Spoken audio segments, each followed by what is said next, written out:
Cara selamat dari Dajjal yang kelima, lari ke Mekah ke Madinah. Kalau tidak bisa apa tadi? Masuk ke dalam rumah, tutup pintu, tutup jendela rapat-rapat. Kan begitu Pak ya? Dan ketika kita dengar Dajjal sudah sampai di kota kita, maka bacalah surah Al-Kahfi.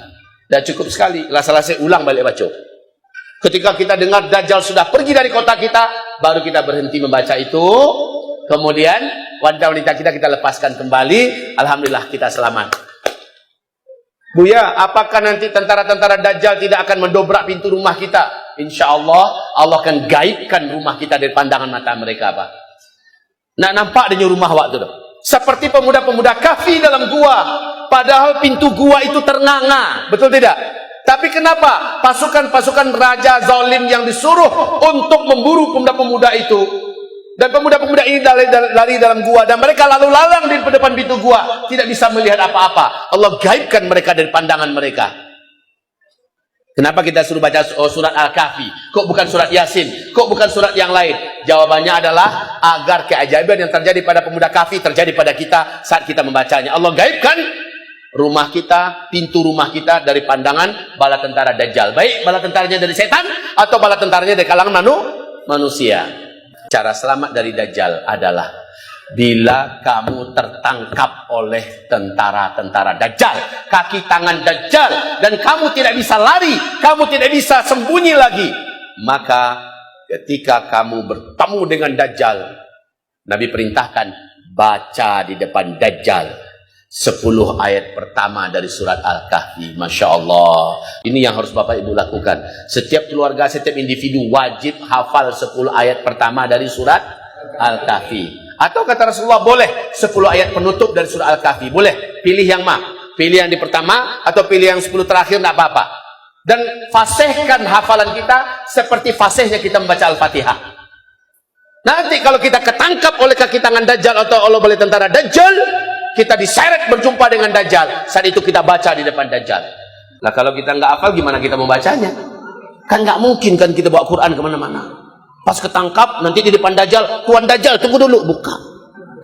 Nggak sempat. Udah keburuan masuk hipnotis Dajjal. Udah keburuan duluan masuk sihir Dajjal. Jadi harus hafal. Dan hafalnya mesti lancar. Baca. Nanti dampaknya, kata Rasulullah, sihir Dajjal tak akan tembus ke orang ini. Hipnotis Dajjal tidak akan tembus kepada orang ini. Fitnah Dajjal tidak akan tembus kepada orang ini. Ya. Ini dampaknya Pak, sehingga orang ini mampu membedakan mana yang hak, mana yang batil. Dan orang ini Allah izinkan bisa membaca tulisan Ka, Fa, Ro di jidat Dajjal, di antara dua alisnya, tertulis tuh. Hanya dia yang bisa melihat, karena dia masih ada iman dalam dadanya. Masya Allah, ini gunanya. Sebelumnya kita punya iman yang kuat, amal soleh kita banyak, doa kita selama ini Masya Allah, dan kita hafal 10 ayat dari surat Al-Kahfi. Gitu. Terakhir, cara selamat dari Dajjal adalah nanti Dajjal akan paksa kita masuk ke salah satu daripada ciptaan saya ini, neraka saya atau surga saya. Maka kata Nabi, masuklah ke nerakanya Dajjal. Siapa yang masuk ke nerakanya Dajjal, dia akan langsung masuk ke surganya Allah Subhanahu wa ta'ala. Tapi yang Nabi perintahkan adalah masukkan dulu kepalamu, api teras wangi. Tapi ketika kita mendekat, masukkan kepalamu akan langsung merasa sejuk dan nyaman. Lalu masukkan badan semuanya. Jangan diojo-ojo dulu. Angin enggak ya? Angin enggak ya? Atau ujung kaki wak cibu-cibu. Angin enggak?